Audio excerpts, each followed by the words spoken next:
Campus working with UFM teachers and meeting with UFM students.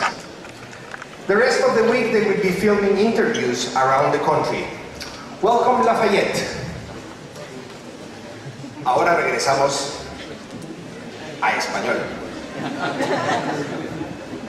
Imagínense ustedes, ¿qué ocurriría si abrieran un hoyo en la pared de un kiosco en un barrio de personas de escasos recursos y ahí los niños tuvieran acceso a una computadora de la calle? ¿Qué pasaría si abrieran un agujero y lo pusieran ahí para que los niños pudieran acercarse a la pantalla de la...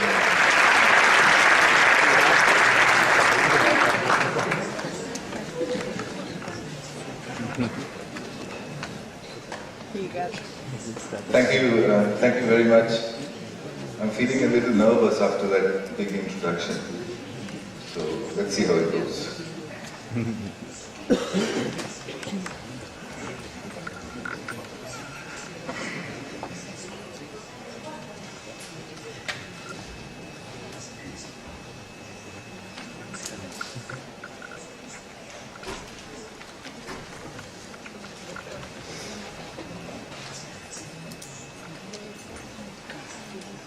So I called this lecture Future of Learning. When we were discussing this with my colleagues here about what should we call it, naturally what they wanted to know was that, well, what are you going to speak about? And after some thinking, I said, actually I don't know. So, how do you make a title if you don't know what the content is going to be? It's a contradiction in terms, but it also reflects a lot of the work that I do. But anyway, I said, let's give it a very, very general title, The Future of Learning. And let's see what happens. So if you think that you're going to listen to a lecture on the future of learning, I'm afraid that might not happen. Something else might come out. But I'm just joking. But I'm saying that it is possible to think of a situation in a university where a teacher enters the classroom and he just stands there. So the students will be quiet for a little while. He keeps standing there. What do you think might happen? Will they remain quiet for the next 45 minutes? I don't think so. I think at some point, the students today will say, what are you going to teach? Do you agree? That they will probably say, what are you doing? Why are you standing there? What are you going to teach? And what if at that point the teacher were to say, I don't know, but what would you like to learn? That's never asked usually, if you think about it. And that really forms the core of what I'm trying to say. The difference between what am I going to teach versus what do you want to learn. So most of my work is about children. And I tried making a Wordle map out of it and stuff there. And this was made last year. And what I don't have is I made a similar map about 5 years ago. And actually, it's really stupid of me not to have kept that map. If you see the old map and this new map, you see the big changes that have happened in the meanwhile. But as you can see, that learning, the word learning is big. The word teaching is probably not there. It's funny, isn't it? So what's this world where that very important word teaching doesn't appear. Let's take a look at why and how that might have happened. So the first thing I think we could talk about is where has the system come from? By the system I mean where we are right now, this environment. Where has it come from? Well, we know that this kind of seating, the amphitheater, is at least 2,500 years old. And it was probably invented somewhere in Greece or perhaps in the Middle East somewhere. We don't quite know, but the amphitheater structure exists in the old world. But a few things did not exist. The microphone didn't exist. And of course the projector and that stuff didn't exist. So whoever designed an amphitheater would have designed it so that the diameter would be just enough for a single human voice to be heard. Beyond that, there was no point because then they wouldn't be able to hear anything. So that would have determined the size. That would have also determined how many people there should be inside it. So if you think of the structure of a classroom, it's usually about 10 meters by maybe 10 or 15 meters. Usually holds about 30 students. There is a small space for the teacher to stand, and it is designed for a single person to be able to speak for about 1 hour. Because if you read from acoustics, a person can speak continuously for about an hour. After that, his throat starts choking up. So, classrooms of 10 by 20, 30 children or 30 students, 1 hour sessions. All because of the physiology of the teacher. So that's where it probably came from. And what was it meant to produce? Well, let's not go back to antiquity. Let's take more recent times.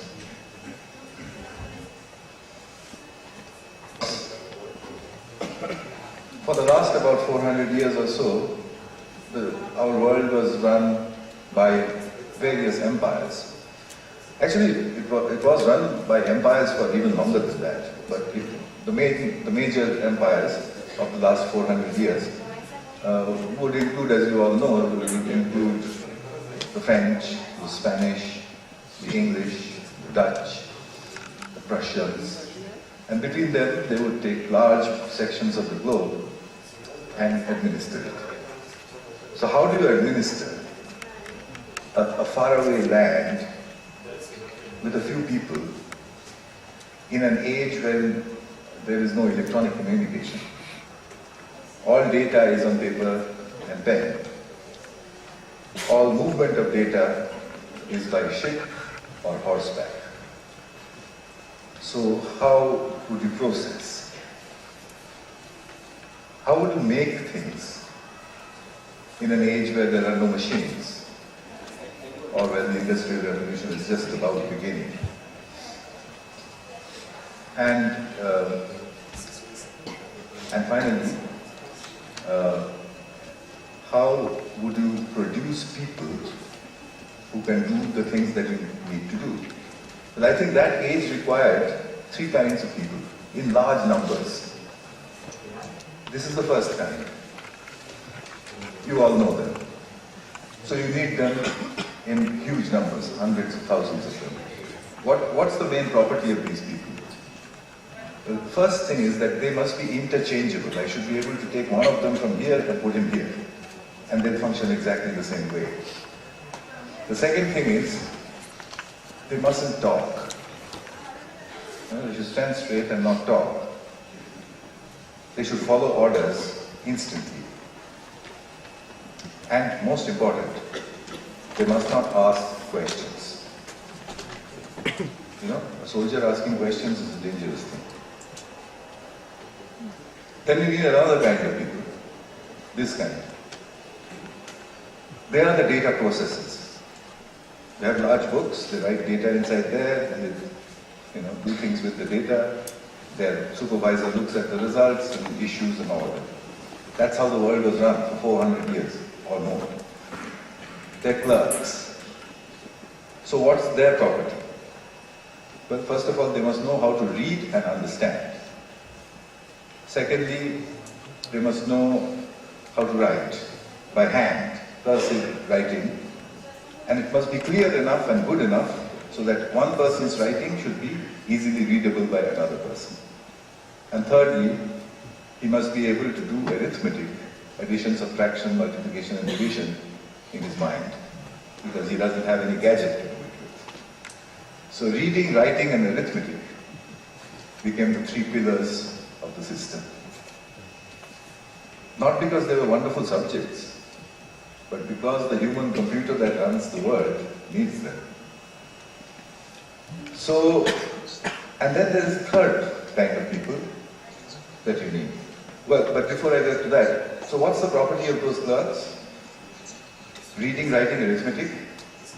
They mustn't talk to each other, because that's not good.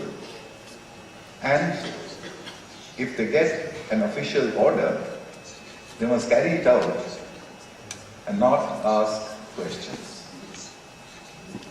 So we have the second guy who is also has to be prepared not to ask questions. Then there is a third variety. These are the people who make things. And in that assembly line, you need large numbers of them. And what are their properties? They should be able to stand at the same place for 8 hours a day or 10 hours a day and do the same thing over and over again. They must do so quietly, and whatever else they do, they must not be creative. An assembly line worker who is creative can be a real difficult thing to handle. You don't want two products to come out looking different from each other.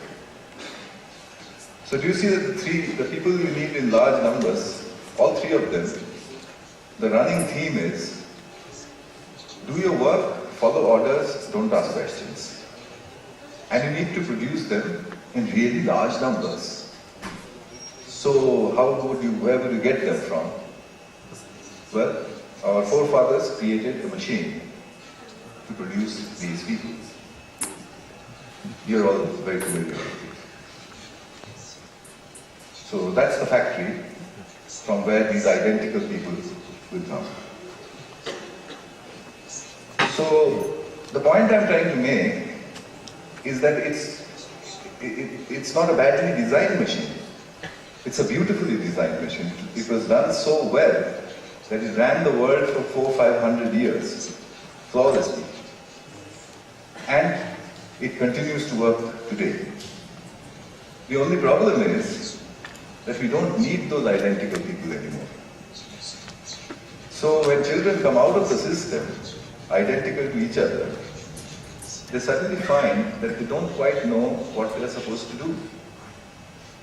And their employer looks at them and says, what can you do? And the school child says, I can read, write, and do arithmetic in my mind. And the employer says, well, so what? That's the change that we need to look at.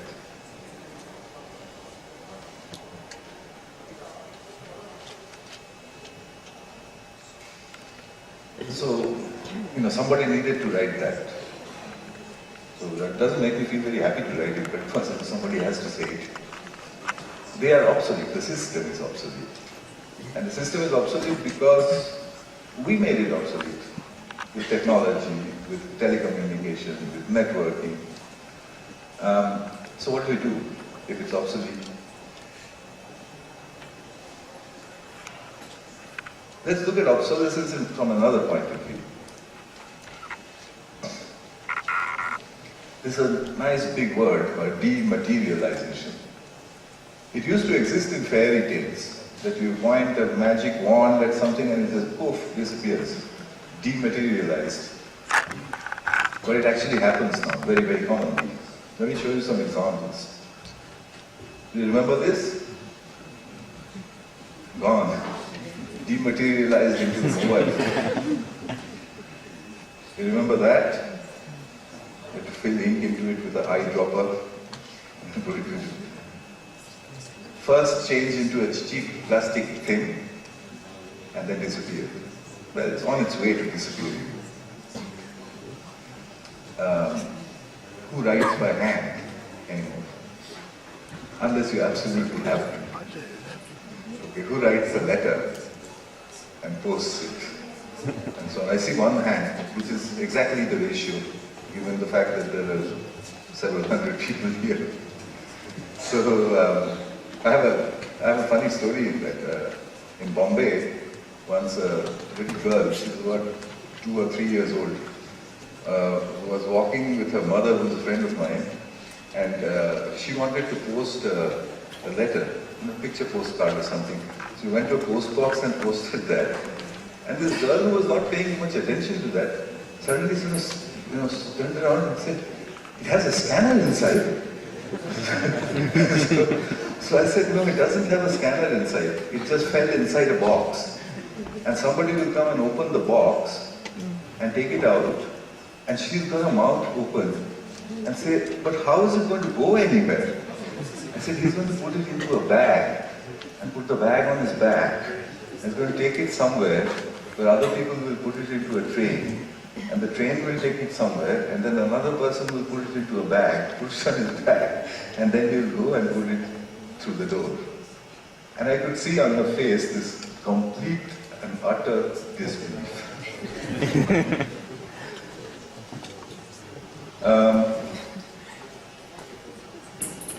There are people who don't recognize this anymore. It used to be state of the art. Do you remember that? The slide rule? I guess many of you probably never used it or never saw it. But there were people who could calculate really rapidly with it. If it's meant for multiplying, dividing, you can find square roots and things. It's basically 2 rods that slide over each other. It's gone. Where did it go? Into the mobile phone. Remember that? It was a big deal to have it in the drawing room. Big radiogram, playing music, etc. Gone. Where did it go? Into the mobile phone. Remember that? People used to keep them in desiccators so that it doesn't, humidity doesn't spoil it. And it had film inside with silver swords. And then you had to use iodine. And you could do all sorts of things to make picture. Disappeared. Where did it go? Into the mobile phone.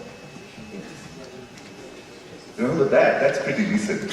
Every car used to have this stack of books, maps. Okay, where did they go? Well, I'm not going to repeat myself. You know where it went. But I want to give you an example of transportation. This was transportation for about, a couple of thousand years. So the main mode of transportation, the horse-drawn cart. So how did it work? Well, you had the coach, you had the horses, you had the coachman. He used to generally wear, some kind of a hat, and he was a nice-looking chap. And then you had the passengers. So you went to the coachman and you said, "Please take me so-and-so place." You get into the coach and you go and reach wherever you have to. About 100 years ago or so, the internal combustion engine got invented. So the internal combustion engine made the horses redundant. So now we said, well, we can now get rid of the horses because, we have the internal combustion engine. So everybody's happy. Of course, thinks the horses, they don't have to work so hard anymore. We'll put an internal combustion engine instead. But something else happened which we didn't quite expect. The coachman disappeared. Nobody expected that. When the horses got replaced by engines, the coachman disappeared because something really strange happened.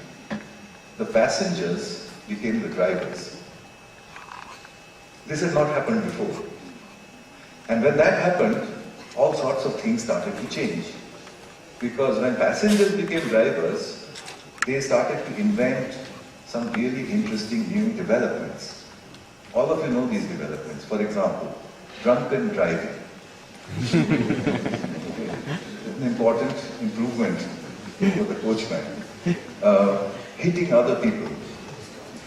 Driving on the wrong side of the road, etc., etc. So the entire legal structure, the infrastructure of roads, traffic lights, policemen, licensing authorities, number plates. The coachman went, but all those things came. Automation to help the passenger drive. So, remember this talk is about education. So in your mind, just apply a similar logic to what that might mean in the context of education. Can the passengers drive the car? But the story doesn't end there. It ends in an even more weird place. Because what's happening to the automobile next is something very strange. From this year, the first of the actual road trials will begin in the United Kingdom and in the United States. It has already been tried for years now. The car that drives itself. Okay, the driverless car. You'll probably see them within the next matter of 2 or 3 years' time. They'll probably be quite common. I actually am very happy at this development. Because then you can remember, you can come out of the pub, or your car, and say, take me home. A lot of problems will go away. But something else, something very strange will happen. This time, it's not some person getting replaced. This time, an idea will go away. The idea of driving. Not the driver, but of driving. What do I mean? Is that you will face a generation, many of you will, where you'll have your grandchild say to you, what does driving mean? And you would say, well, you know, there used to be a round wheel, which I had to hold like this, and a stick, which I had to push, and there were 2 pedals that I had to press, and then the car would move. And your grandchild will say, don't be silly. How could a car move like that? So, because he would not have known that there was an idea called driving. Now apply that to education, you're in deep trouble. First of all, you've got the teacher-led system, the coachman. Books are the horses, the teacher, the coachman, passengers in the back, and off we go. Then change to the automobile. Books go away because they all get interconnected with each other, replaced with the internet. The coachman goes away because what can the coachman do with the internet? Only the passengers can drive. The internet points at each other. And then take it to the next step. Could it ever drive itself? What would that mean? In the case of the car, it meant that the idea of driving went away. In the case of education, I'm left with no choice but to say the idea of learning has to go away. And you'd say, well, that's ridiculous. What do you mean? Learning? How can learning go away? I would go one step further. I would say, what about knowing? Could we think of a world where knowing is obsolete? Will there one day be grandchildren who will ask their grandfathers, what does it mean to know something? And then the grandfather would say, oh, in order to know something from a very young age, you have to go into a large room, sit in rows and columns, put your finger on your lips, and listen to a person talking for the next 12 years. Then you know. And that grandchild will also say, don't be silly. So it's not just things, even concepts can be materialized.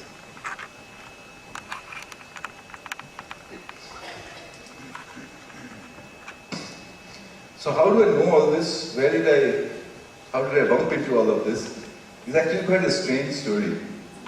I don't have any formal knowledge of education. It's not my subject. I studied physics, theoretical physics.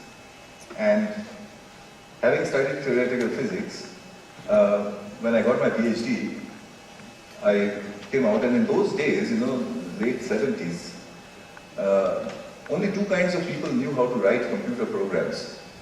They were physicists or mathematicians. So all of us young PhDs, we came out of college and said, what kind of a job am I going to get with theoretical physics? Nothing, peanuts.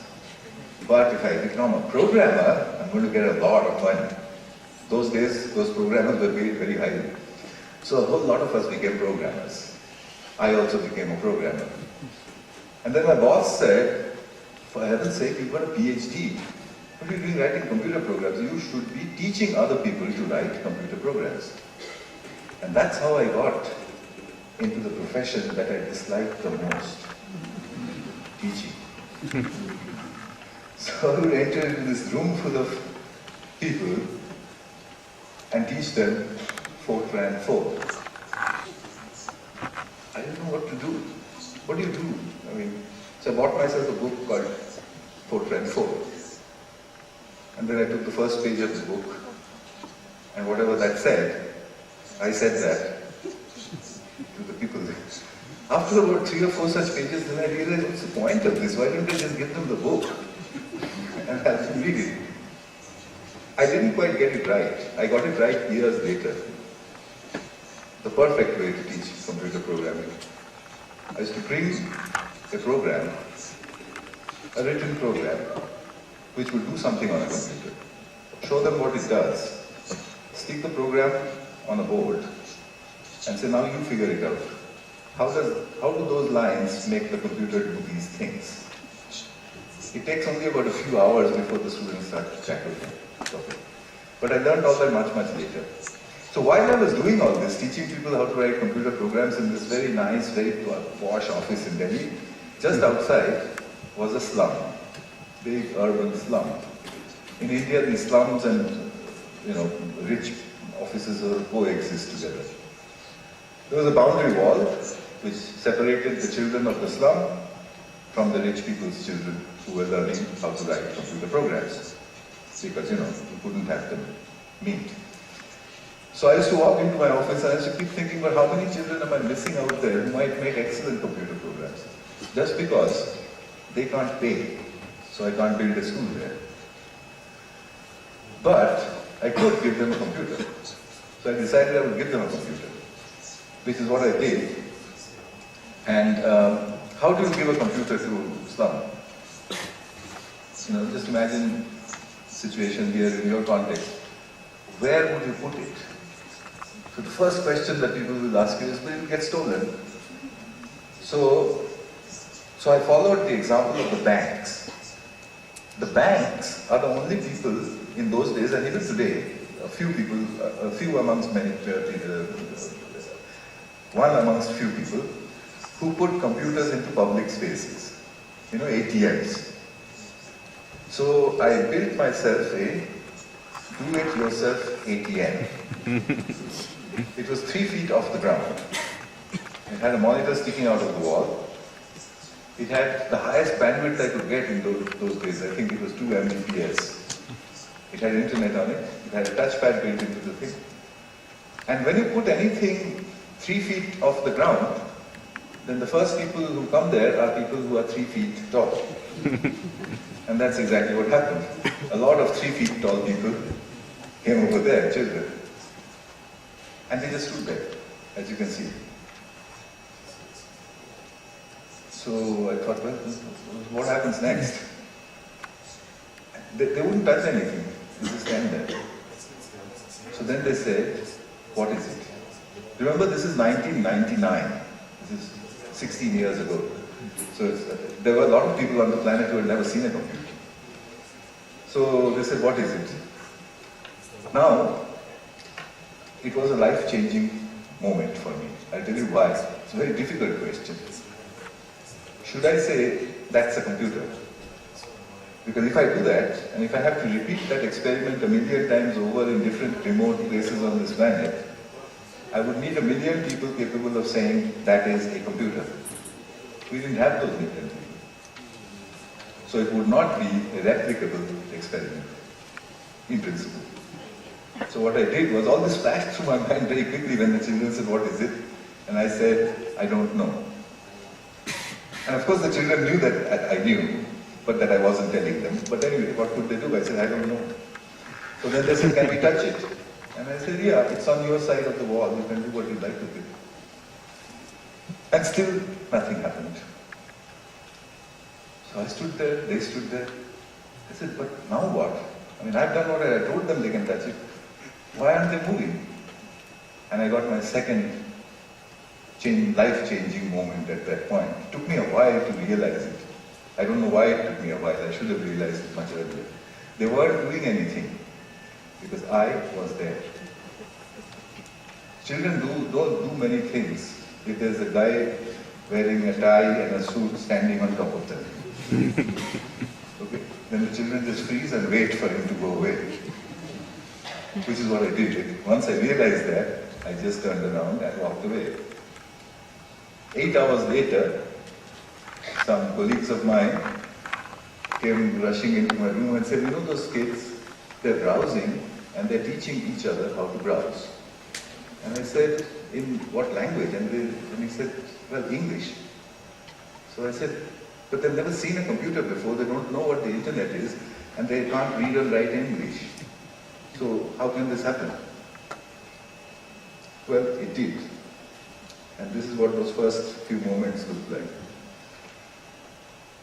On the right is a 8-year-old. To his left is a student who is 6.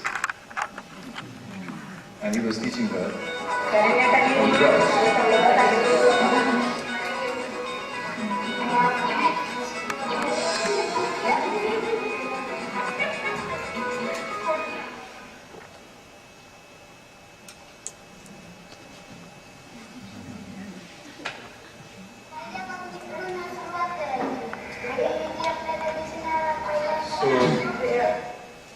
I was repeating those experiments. I had some funding at that time from the World Bank who said this is absurd, this can't happen. So I was repeating the experiments to try and see if it would happen everywhere, and it was happening everywhere exactly the same way. You saw some glimpses of it. Very young children telling older children what to do, sort of a reversal of roles. All of it required only 2 or 3 different conditions. The computer must have a large, publicly visible screen. It must be in a safe public space. The children must be unsupervised, and there must not be a teacher or any other grown-up person around. Under those circumstances, the data showed that in 9 months, on a computer literacy scale, they would go from 0 to the same computer literacy as the average office secretary in the West. So you can imagine it raised a lot of questions about the nature of training and have we got it all wrong, because how is this happening by itself, and so on and so forth. I started publishing and experimenting because the question that came to my mind was that, well, so what? I mean, they've learned how to use the mouse and to go from page to page. They seem to have learned a little bit of English because they're reading things off the page. A month later, I'd say, hey, where did they get that game from? Oh, so now they've learned how to not only go to a web page, but also how to download something and how to install it. And so on and on and on. So I was testing for the limits. You say, where will this go? And all of this is available on the internet. So all the data, all the results and everything. 2 experiments are worth talking about because they're quite strange. One was in the southern Indian city called Hyderabad, where the problem was that there are little schools whose job is to teach English. And they try and do whatever they can, and poor people's children come there, so they're low-cost private schools. There's a problem. The children learn English, fine, but the English is taught to them by a local teacher who has a very strong local accent. So they come out speaking English with a terrible accent. And when they go looking for a job, their employer at the interview would say, well, you seem to know English, but I can't understand anything of what you're saying. So that doesn't help much. So the question was, how do I change their pronunciation? So I took a computer and I put in, this was in 2002, I put in some speech-to-text software, which had just come out. Now it's very common, but there used to be a program called Dragon. I think it still exists. You speak into the computer and the computer types whatever you're saying. So I got that, installed it, and it took some children, and I said, okay, read something into the computer. So they read something, and then they started laughing. They said it doesn't understand anything, it's typing nonsense. So I said, okay, I'll tell you what, I'll leave this computer here for 2 months. And you have to make yourselves understood. So the children said, how? And by that time, remember, I had learned my new pedagogical method. I said, I have no idea how. This is the job, this is the job. I came back after 2 months, and I met this little fellow outside the classroom, and I asked him, how are you? And he looked at me and said, fantastic. So I sort of said, gosh, what's been going on inside that room for the last 2 months? So what they've done is they downloaded the Speaking Oxford Dictionary, which speaks in a pretty nice accent. They would type in a word, the Speaking Oxford Dictionary would speak it out, they would copy the accent and speak it back into the speech-to-text and see if the right word is coming out or not. I was astonished, not by what had happened to their English, but by the fact that the learners, left alone to themselves, had invented the pedagogy. I wouldn't have thought of that pedagogical method. They did. But they're not supposed to invent pedagogy. That's our job. The teacher's job is to invent pedagogy. So what business does the learner have of doing this and doing it so efficiently? I published that, and it did cause quite an amount of discussion. So here's a little glimpse of it. Nice to meet you. Nice to meet you. Nice to meet you. Just like that, with each other. So at this point in time, at that time I just moved to England, 2006. And I moved because of a project, a big research project. One of the research questions that used to keep coming up is that this kind of unsupervised, chaotic, public, internet-based learning is okay, but surely it has its limits. Surely there are things that children cannot learn like this. And I wanted to find out what those limits might be. So I designed an experiment designed to fail. Here was the research question. Tamil is a South Indian language. Can Tamil-speaking 12-year-olds learn the biotechnology of DNA replication in English by themselves from a street-side computer? The material was 7 or 8 years ahead of their time. It was undergraduate biology. These were 12-year-old school students. The language was English. So I had everything against them. And I said, I'm going to do this experiment and show that they cannot make that jump. So I found a village. It was called Kuppam, down in southern India. Kuppam already had 2 computers from my previous hole-in-the-wall experiment. So the children knew how to use the computers to play games and things.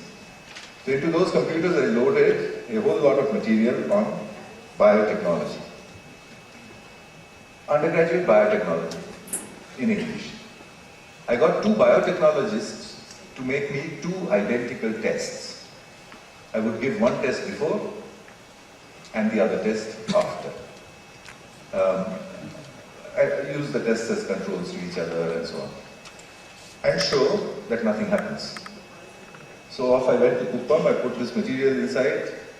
Children, of course, knew me, so they came and said, is that a new game? So I said, no, it's not a new game. It's something very interesting, but I'm afraid it's all in English. So they went, they looked, and their faces fell because they said, how can we understand this? You know, it's got chemistry and diagrams, and It's got big words like that. So how do we understand this? And you know my pedagogical answer to that. Which was to say, I have no idea. But I'm leaving it here for a couple of months. Actually, what I did in Uppam was, I said to them, yes, I understand it is very difficult. And you know, you're only 12. There's no way you're going to make any head or tail, any sense of this. And I left. Try saying that to some 12-year-olds and see what they do after that. So, but you have to leave. You can't stand there. I left them. I came back after a couple of months. I'd given them the pre-test. They got a 0. I came back after a couple of months, called the children, and they came in looking very serious, quite sad. So I said, hey, what happened? So they said, we couldn't understand anything. So I thought, well, what do you expect? So I said, so when did you give up? So they said, give up? We never gave up. We look at it every day.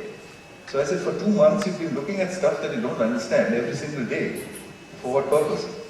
And then a little girl whom you see just now, she raised her hand and a life-changing moment again. In broken Tamil and English, she said, well, apart from the fact that improper replication of the DNA molecule causes genetic disease, we've understood nothing else.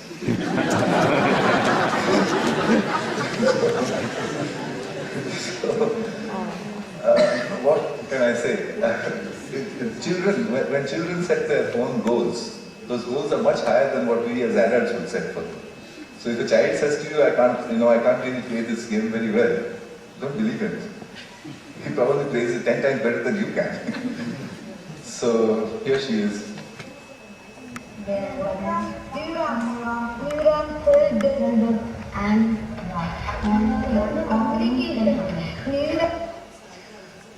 I mean, she's speaking in this strange mixture of Tamil and English. I don't know how she's able to understand what she's reading on the screen or what she's doing. But what she was saying, the few words that I could catch in that clip was, neurons communicate, and her fingers were like that. So, I published again because when I tested them, they got 30 out of 100.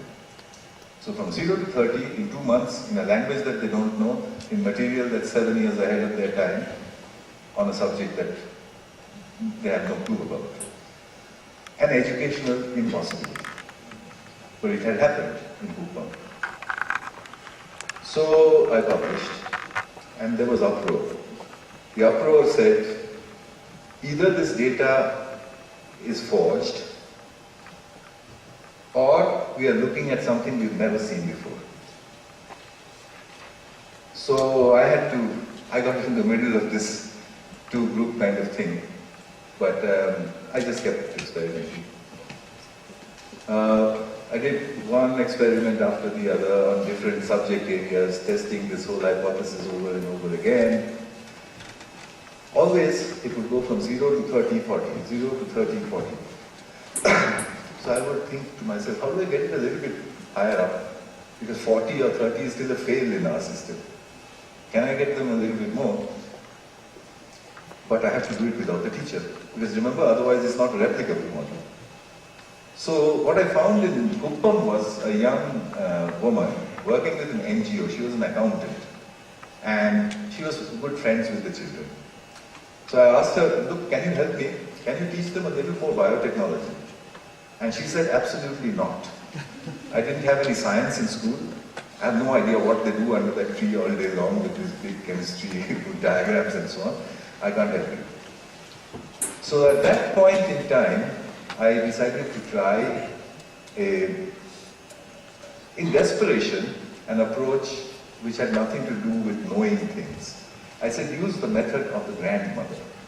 Stand behind them, and whatever it is they're doing, every now and then say, wow, that's fantastic. Where did you get that page from? What's after that? When I was your age, I couldn't have done anything like that. I was really stupid. And so on and so forth. We all have grandmothers. You know how they do it. It's very different from how parents and teachers do it. The grandparent has a different approach. The grandparent's approach is not based on discipline and pedagogy. It's based on admiration. So I decided to use that principle. She did it for 2 months. The scores in Uppam rose from 30 to 50. At that point, I realized that we had hit upon a new way. A way that could not have existed before, because there was no internet. But it can now. And the conclusion of that new method, after years of experimentation, was a somewhat devastating statement. This one. So what do we do? Okay, this was staring at me from the research data, and it was showing us the driverless car.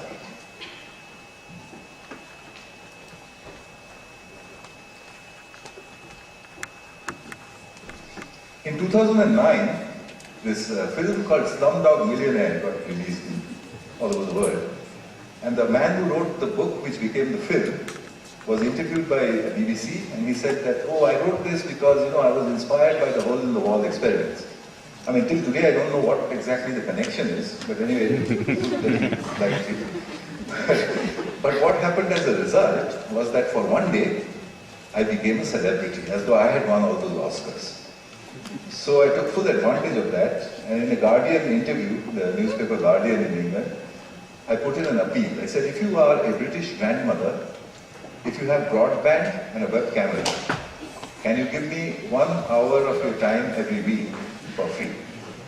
In 2 weeks, I got 200. I know more British grandmothers than anybody else. They are called the Granny Cloud. And I can take the Granny Cloud and beam them over Skype to places where teachers cannot go. And they just go there and I tell them, don't teach, just talk. Because remember, teaching over Skype is the most boring thing on the planet. Don't even try it. But chatting over Skype, that's a good idea. And I'm sure many of you do. So here's what the Granny Cloud looks like.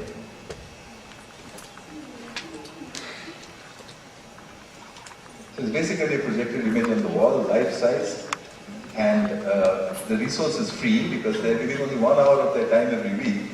Many of them are retired school teachers who are, sitting in their own little village somewhere, missing the children, and here's a way to get them back. Absolutely. Hello, I'm Tim. I'm alright. Have you heard of the footballer called Wayne Rooney? What sort of bear does Wayne Rooney look like? A teddy bear. So it's just, this nonsense talk like that. But what it does is that it changes their English comprehension dramatically. You can see it over weeks, the change.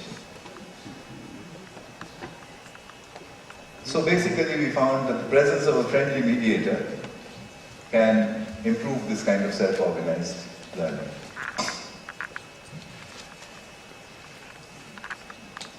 Back in England, we developed this with the help of another school teacher, Emma. I developed this into what we call a SOAL, a self-organized learning environment. It's very simple, anybody can do it. You take any standard classroom, remove the furniture, put in about 4 or 5 computers, put in a few stools or something so that you can sit around the computer, take about 25 learners, 25 children, 5 computers or 6 computers, 1:4. So bring them all in and ask them an interesting question. I call them big questions, but they're basically interesting questions. I'll give you an example. For example, you might say, why does nail grow? So the children will say, what? I said, if you don't cut your nails, they just keep growing. What's the point? Isn't it such a waste? Why does it grow? Why doesn't it stop growing? That kind. 8, 9, 10-year-olds will engage with that sort of question immediately because that's the kind of question they ask and often don't get an answer. So this time you reverse the role and ask them the question. And then you say, well, you've got the internet. And then they'll say, but there are only 4 computers. So I say, well, I can't help that. You don't tell them to make proofs. It's obvious that they have to. What happens next is, you leave. And the hole in the wall happens. We call it a self-organized learning environment. This is what it looks like, the first ones.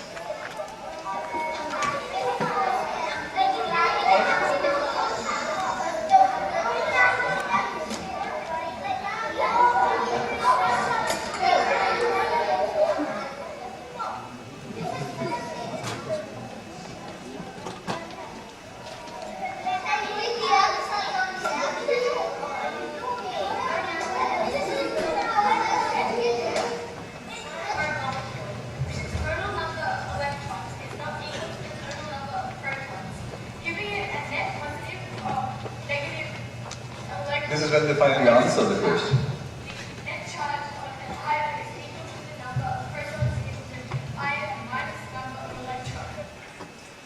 So that became the soul, and it went viral inside primary education. Teachers from all 5 continents started reporting, saying this is really easy. The only difficult part is to make up the right question so that the children engage. But if you do that, then every child engages. And surprisingly enough, in that snippet I could have shown you, there is a child with ADHD who apparently couldn't focus on anything at all. Without the teacher, inside the semi-chaotic environment of the soul, he was leading. Okay, so it makes you wonder if you are creating diseases that don't exist, or that there's something else to it.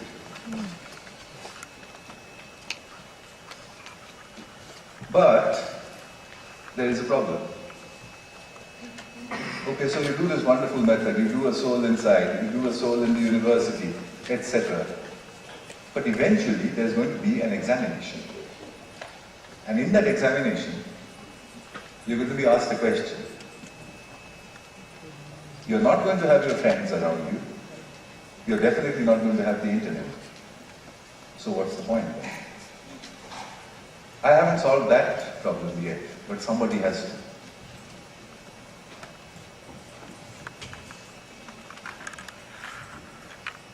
So soul started to happen, around the world with saying this, that in the last 2 years of school, we have to stop. And we have to tell the children, there will be no more internet. You have to memorize for the next 2 years until that exam is over. Then you can go back. A child in England once described to me, quite horrific terms, what he thought of school. He said that every day in the morning, I enter into this big old building which looks like a jail, where the big iron gates get shut, they take away my cell phone, they put me into a time machine and send me back 300 years. At 4 o'clock, I'm returned back to our world. Okay. So it's not too far away from his very picturesque way of describing what these children are going through for 12 years of the best years of their life. Well, I already spoke about the slumdog millionaire. There's a school in Mexico that went from the bottom of the league table in math to the top. And the teacher, when he was getting interviewed by Wired magazine, said, there is a method which I read about. It's called self-organized learning. I used that. He doesn't know me, I don't know him. But his school is at the top. Sports commentators started to say, maybe we can use self-organizing methods to create new paradigms in sports, new styles, instead of having a coach who teaches, how about removing the coach and have the players develop the techniques, etc. But always, there was the challenge of assessment. What do we do with the examination? And that's the question I'm going to leave for you here, because I don't really have an answer. What shall we do with examinations? But I'll show you a picture which will make it clear where it all came from. This is an office about 100 years ago. There are these rows of clerks on either side with typewriters or whatever, a floor supervisor who walks up and down. Everybody sits silently, do your work. This is an examination hall from India. Do you see? Do you see who we are preparing our children for? For employers who are dead. And for a system that's gone. So what is the system like? What does an office look like? Well, an office looks like that. And that looks like the hole in the wall, doesn't it? So, for people who live in that world, an examination should look like this. Why would you not allow the internet into the examination? If you did that, children's worlds would change completely. But there's a reason why we won't be able to do it. There is no point in asking a stupid question in an internet-enabled exam. You can't ask them things like, what is the atomic weight of arsenic? How many seconds does it take to find that out on the internet? 2 seconds. But instead, you might ask a question like, why was the Eiffel Tower built? Now that's not so easy. But the reason why we won't make that switch is because we don't have an evaluator who can evaluate the answer. And the answers may not be single answers anyway. So we will stick to asking questions like, what's the atomic weight of arsenic? Because that has a single answer. You either get it right or you get it wrong. Examinations will remain pointless and meaningless because of the problem of the assessment system. If one single decision was allowed, or was taken, allowing the internet into the examination, it would change the whole system. Imagine if you're a teacher and you know that your children are going to go into an exam hall where they're going to be allowed to use the internet. Won't your teaching style change completely?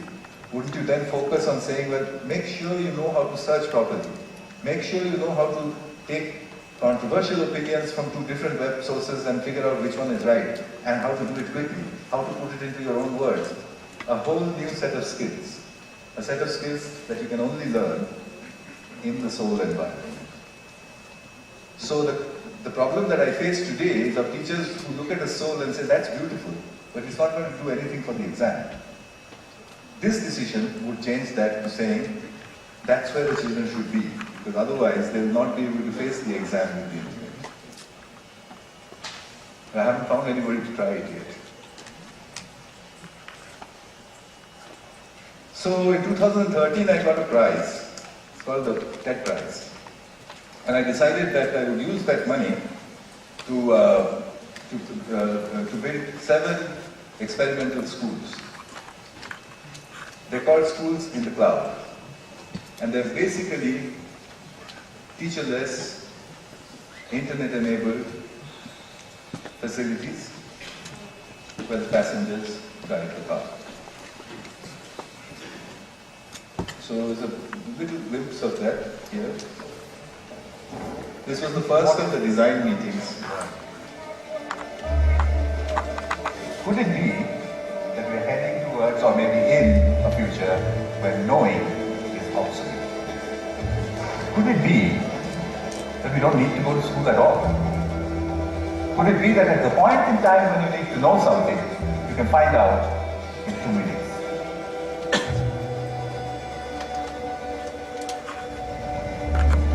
My wish is to build a facility where children go on these intellectual adventures, driven by the big questions. So, but cut the long story short, I built them. Here is the first of the lot, Killingworth in England. Here's what happens inside. There's an Xbox inside. So the teachers said to me, Sugata, have you gone absolutely crazy? You're going to put an Xbox in there. What do you think is going to happen? They're going to do nothing else. But here's a random picture. And you see how many are on the Xbox and you see how many are on the research stations. It tells the story very easily, isn't it? If your question is good, the Xbox remains shut. Here's another picture. This one's in New Delhi with a granny on the wall. This one in Newton Aycliffe in England with another granny, actually a South American granny here on the wall.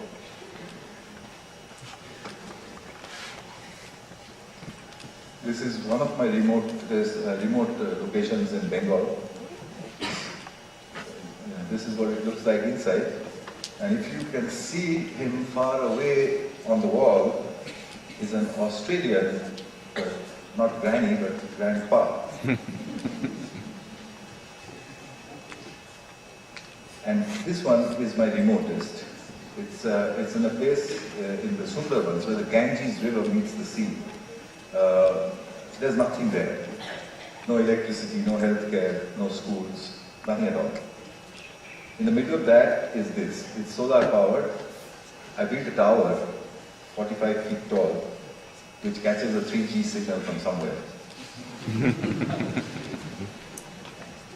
And here, the Stone Age meets 3G. And the last and the biggest of the lot, this is an old picture, it was being built, now it's done. I just opened it a few days before coming here.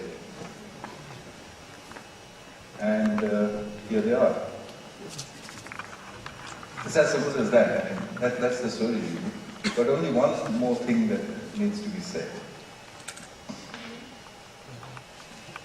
One question which has been haunting me or following me around for all these 16 years was, how does it happen? Because you've seen the results, they're some unbelievable results. But because we get them again and again, people believe it now. They say, yes, unbelievable things happen inside the souls. But how? What's the mechanism? I think I have to go back to my old subject to find out the real mechanism of how a self-organized learning environment actually works.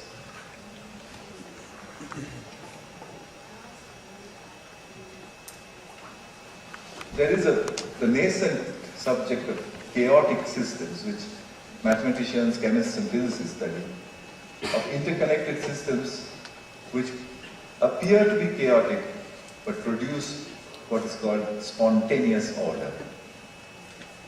All over nature we see them.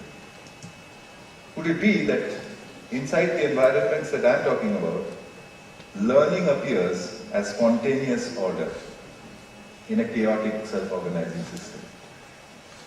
We need more data, more experiments to actually establish that. But in physics, for a change, the physicists created a romantic term for where this happens. It's called the edge of chaos.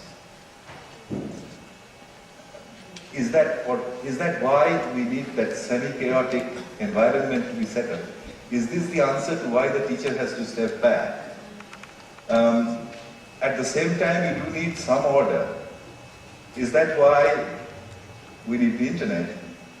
And could it be that when you set it up just right, what you get are emergent phenomenon at the edge of chaos? Nature is full of it. Why not with children and with learning? Here's a flower from Peru. I think many of you may have seen it. The question is, who told that flower to put that monkey face on itself? Did it know? Does it recognize human beings? We don't know, but we know one thing, that if you take a flower, you let it evolve for a couple of million years, and out of the age of chaos comes this, or this, or the place we live in, or the insects who apparently don't know anything but can build that cathedral-like structure. Who tells them about foundations and civil engineering?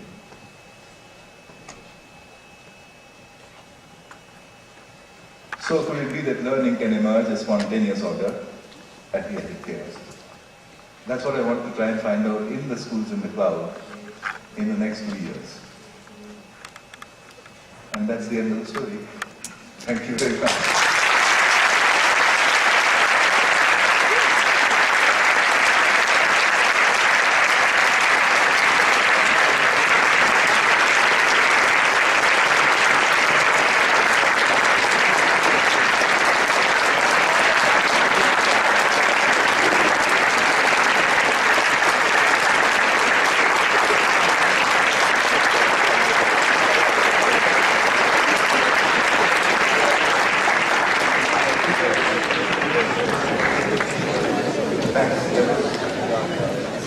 tremendous, but it was also very embarrassing.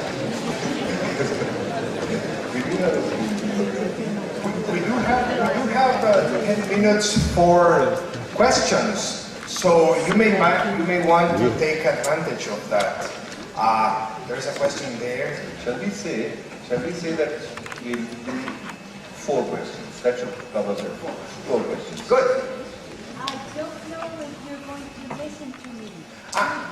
Lucy, there are microphones here, so if you can approach, please, that will make it easier.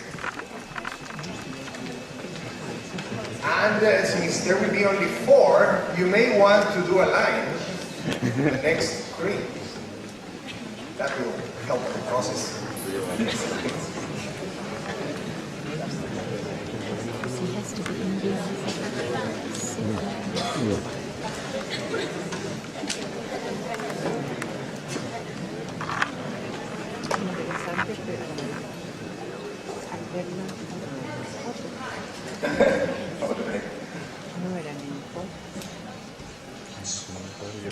Last question during all your speech, which I liked very much, was what's going to happen to the teachers? I'm a teacher. Excellent. So am I. So, what's going to happen to us? Well, the only clue we have is from the past. I told you about the example of the coachman, and I said the coachman disappeared, but I didn't say where he went. It's not as though he starved to death. The coachman probably was in the committees that was deciding the rules that motorists need to follow, of how the traffic lights will work, of how the licensing procedures have to be made. So I don't think we're going to lose our jobs. We're going to just rise one step above what we do when the internet takes over. We have to lay down the norms of what a human being should be like and just leave our learners with that thought in their head. It's not going to be an easy job, but we will have a job.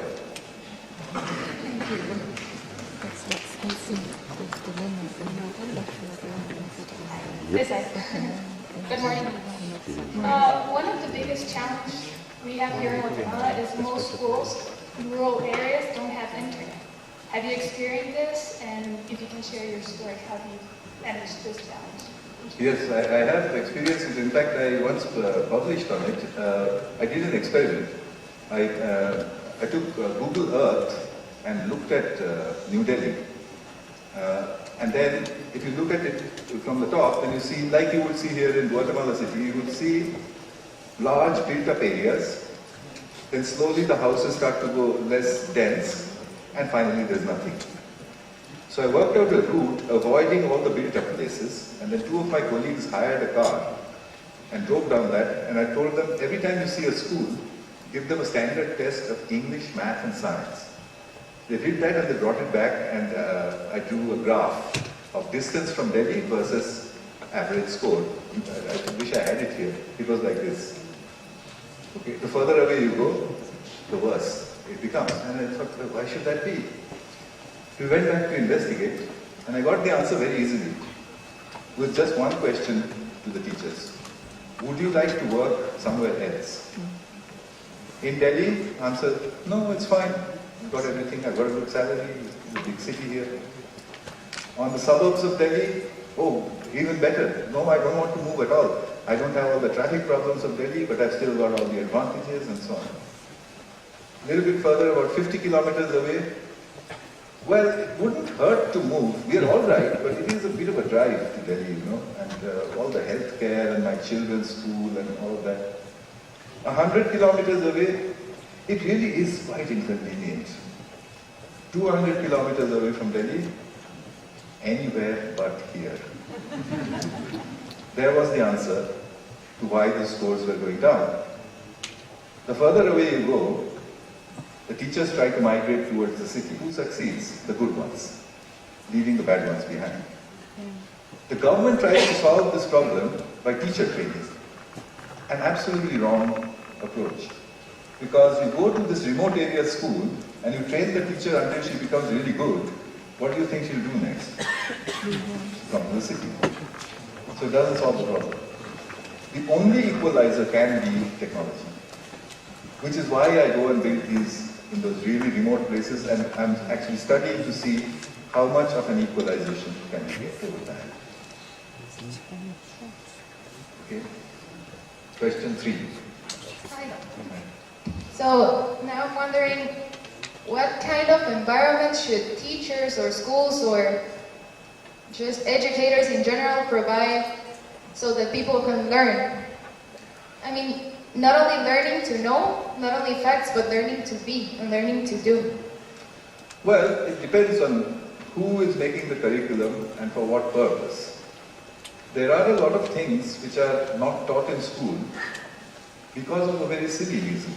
They are not taught in school because there is no way to examine for them. For example, how to write an app. There never will be a curriculum because that curriculum will have to change every day. There never will be a teacher to teach that because where will you find them from? And there never will be a way to examine unless you bring the internet into the examination room and say, tell me today what's the best way to write an app. Who is going to evaluate the answer? Who can? Nobody.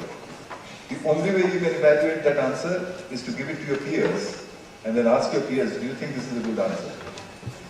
So for those subjects which are so volatile, and there are many like that, our only way is self-organized learning, peer-reviewed assessment, no curriculum, and no lectures. That much I can get away with. But if I apply the same thing to physics or chemistry or math, then people will lynch me. I don't know why. I mean, if you can learn how to write an app by yourself, why can't you learn how to solve a quadratic equation by yourself? There is also another issue. Do you really need to know how to solve a quadratic equation? I think there are many people here, almost everybody in this room would have been taught that. Remember x squared plus bx plus c equal to 0 and how to solve that. When in your life have you ever needed to solve one? So you can examine schooling in that context. And there are other types of examples. Also, all of us have studied probability and statistics. Now if I ask you, how many times in the last year have you used some fundamental principles out of that? Well, every time you went for a bank investment, those few years of school helped. Is this one okay? No, that one's better. This one has a higher chance. So there are things in the curriculum that somebody needs to sit and look and remove the junk and leave out the stuff that's there. And one part of it, probably a large part, I would say 30% of it, will be curriculum that changes continuously. A curriculum without textbooks. A curriculum that cannot be taught. A curriculum that cannot be examined by anyone other than your peers. It is universities like this that really ought to start experimenting. Okay, last question. I had a question that what would happen with topics that we're completely out of our focus right now? Just say again. On topics that are completely out of our focus right now, and if people were to go into those topics, for example, what economic incentives would develop if there are no stable incentives for your investigation into those topics or something like that? I don't know. There are subject areas that are going through fundamental shifts. I'll take a simpler example. What will happen to language learning? Well, at the moment, it's a big industry, learning a foreign language. I want to learn French, I want to learn German, and this and that. I saw very recently in the laboratories in Seattle, systems where you speak into one end of a phone in Spanish, and your voice comes out of the other end of the other phone in Chinese, in real time. So that's around the corner. What will it do to language learning? So the question that people is asking about what happens to volatile subjects like economics or econometrics. Will the fundamentals remain fundamental? But for those subjects where the fundamentals will remain fundamental, machines will do the fundamentals. If it's unchangeable, naturally the machine can continue to do that. So then you're left with yet another problem. Do I need to know the fundamentals at all? It sounds as though you produce a generation who know nothing at all. But remember the driverless car. Is that a generation to whom knowing is an obsolete idea? We need to really struggle with that. Okay, I think I must stop there. Thanks very much.